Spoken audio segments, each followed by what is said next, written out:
Assembly इंतखाबात के नतीजों पर रद्द-ए-अमल देते हुए संजय रावत ने, जो शिवसेना के लीडर हैं, उन्होंने कहा है कि बीजेपी को बड़ी जीत हासिल हुई है, इसमें कोई शक नहीं है। लेकिन बीजेपी को पंजाब में क्यों शिकस्त का सामना करना पड़ा, वो सोचने वाली बात है।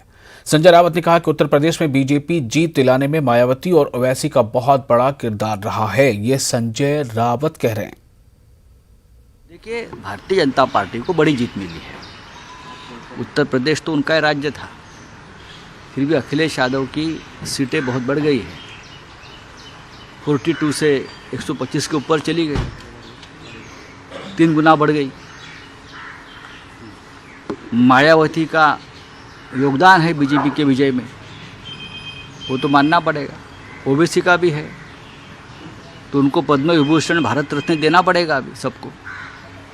लेकिन हम लोग खुश हैं कि पार्लियामेंट्री डेमोक्रेसी में हार जीत होती है।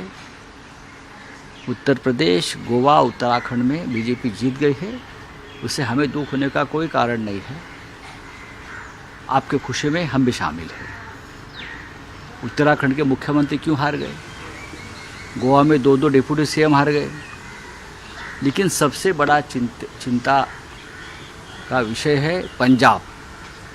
पंजाब में भारतीय जनता पार्टी, एक राष्ट्रीय पार्टी, एक प्रखर राष्ट्रवादी पार्टी, पंजाब जैसे सीमावर्ती राज्य में भारतीय जनता पार्टी को वहाँ के लोगों ने, मतदारों ने पूरी तरह से नकारा, रिजेक्ट कर दिया। ये चिंता की बात है। इतनी बड़ी ताकत, प्रधानमंत्री, गृहमंत्री, रक्षा मंत्री, सब ने वहाँ झोंक कर प्रचार किया था, फिर भी पंजाब में आप क्यों हार गए?